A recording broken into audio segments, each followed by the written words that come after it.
Puwede ka nga bang maprotektahan sa online scam kapag nag-avail ka ng GInsure Send Money Protect? Tara, pag-usapan natin. By the way, kung first time mo sa channel natin at gusto mo pa ng mga online tutorial videos katulad nito, please click the subscribe button. Dito sa GCash, kapag magpapadala ka ng pera to another GCash user, kailangan mong mag-enter ng cellphone number. Katulad nito. At magkakaroon tayo ng notification kung non-GCash user ba yun o kailangan bang verified yung account.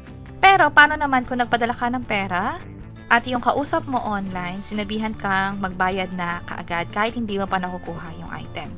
Meron dito sa bandang baba na sinasabing protect your transaction for 30 days. Pwede makakuha ng up to 15,000 pesos sa halagang 30 pesos lang. Anong ibig sabihin nito? Pag nag-proceed ako sa transaction na to, nakalagay dito na secured ka na with Send Money Protect. Ibig sabihin, in the next 30 days, kung ma-scam man ako sa pag-send ng pera or pagpapadala ng pera to another GCash user, pwede ako makakuha ng up to 15,000 pesos. Pero sa case ko, ginagamit ko lang talaga siya kapag hindi ko kilala yung ka-transaction ko. Ibig sabihin, halimbawa kapag family member ko, kaibigan ko, magpapadala ko ng pera, hindi ko naiisipin pang i-insure yun. Pero kung mag-a-avail talaga ako or magkakaroon ako ng transaction sa ibang tao at isang beses or first time kong ginawa yun, para nga naman sigurado at kung sakaling tingin ko na may chance na pwede akong maloko kasi nga hindi ko kakilala, at least pwede akong magkaroon ng claim or makakuha ng up to 15,000 pesos nga na refund or claims mula sa insurance na ito. So pag-usapan natin kung paano ka nga ba pwede makakuha ng coverage. So kung sakaling naging biktima ka ng alin sa mga ito, social engineering, account takeover, or online shopping fraud, pwede ka makakuha ng up to 15,000 pesos. Again, kung nangyari man yun within 30 days simula nung nag-avail ka ng insurance, pwede mo makuha yung ino-offer nilang 15,000 pesos na coverage. So isa-isahin natin ano nga ba yung example ng social engineering.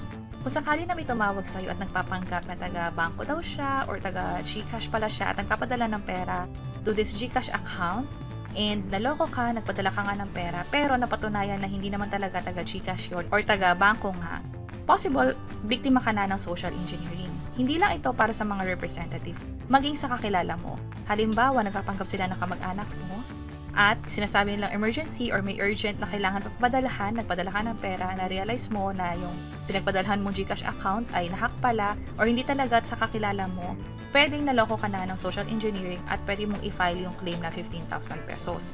Sa account takeover naman, halimbawa na-access yung account mo dahil nakapag-disclose ka or na-reveal yung password mo, yung MPIN, or nabigay mo yung OTP, at nung access nga yung account mo at gumawa sila ng unauthorized transaction, nagpadala ng pera to another GCash account, pwedeng account takeover na ngayon at pwede ka makakuha ng 15,000 pesos.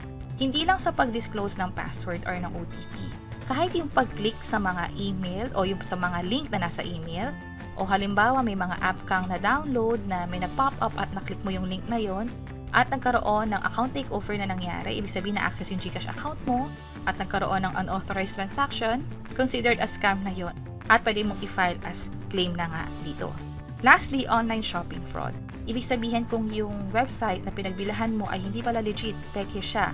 Nung bibili ka, naka-up yung website or na-access mo yung website, and then after mo magbayad, biglang nag-down or hindi na accessible yung website, most likely, biktima ka na ng online shopping fraud. Hindi lang yun. Halimbawa, may nakita kang online advertisement at nag-avail ka doon, tapos nalaman mo na yung advertisement pala, yung mga detalye doon ay peke pala. Pwedeng i-consider na rin yon as online shopping fraud at pwede na rin i-file as claim dito sa GInsure Send Money Protect. Pero linawin lang din natin na may mga hindi din covered. So ano-ano yung mga yon? Kung sakaling ikaw mismo yung nagkamali ng pag-enter ng cellphone number sa GCash, halimbawa, imbis na 0917, ang na-type mo 0918, at legit yung GCash account na yon, hindi iyon considered as scam, nagkamali lang talaga. Also, kung sakaling nag-a-apply ka ng trabaho, may nag-recruit sa'yo, at nirequire kang magpadala ng pera, hindi rin yung mako-consider na scam. Pwede rin hindi ma-covered yung kahit anumang claim na may kinalaman sa Bitcoin or cryptocurrencies, sa pag-avail ng mga tickets katulad ng sa concert, sa travel, o kahit yung pagbili ng mga alahas, pwedeng hindi rin ma-cover iyon. So, mas maganda na i-double check mo muna itong mga hindi rin covered bago mag-avail ng GInsure Send Money Protect. Also, may iba pang mga detalye dito. Mas maganda na basahin nyo to bago mag-proceed At i-highlight ko na lang din na by the time na pinapanood nyo itong video, possible nag-update na rin itong listahan o yung mga hindi covered.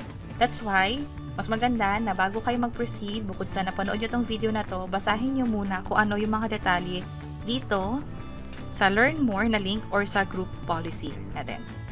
At para sa akin, kung may katanungan kayo na maganda bang i-avail iyan, katulad ng sabi ko kanina, kung kilala ko naman, yung pagkapadalahan ko ng pera, ibig sabihin kapag nag-enter ako ng phone number, at katulad nito, may mga name naman or initial naman, alam kong sa kanya talaga yan, pwede na ako mag-proceed. Hindi na ako mag-avail ng 30 pesos na insurance. Pero kung may katransaction ako, ibig sabihin sa marketplace na kilala ko siya, or sa website man, or sa advertisement, at kailangan kong bilhin yung item na yon para makasiguro, sa halagang 30 pesos, bibilin ko na yung insurance na pwede ako makakuha up to 15,000 pesos nga naman. Para just in case na naloko pala ako or na-scam pala ako, pwede ako makapag-file ng claim. At speaking of claim, paano nga ba yan mag-avail? Meron dalawang paraan. Ipa-file mo siya diretso doon sa insurance provider, hindi sa GCash. Ang provider nila ay itong Chubb. Pwedeng gamitin ang GCash app para mag-file ng claim or i-tap itong link na to at mapupunta ka sa Chubb Claims Portal kung saan dito mo na ipoprovide yung mga detalye na nangyaring transaction at i-provide na rin yung mga requirements na hihingin nila. And that's it. Sana nakatulong tong video na to. Kung oo, pakiclick ang like button at para sa iba't ibang mga tutorial videos, pwede nyo i-check ito nasa baba. Sana makatulong and see you sa mga next videos. Bye-bye!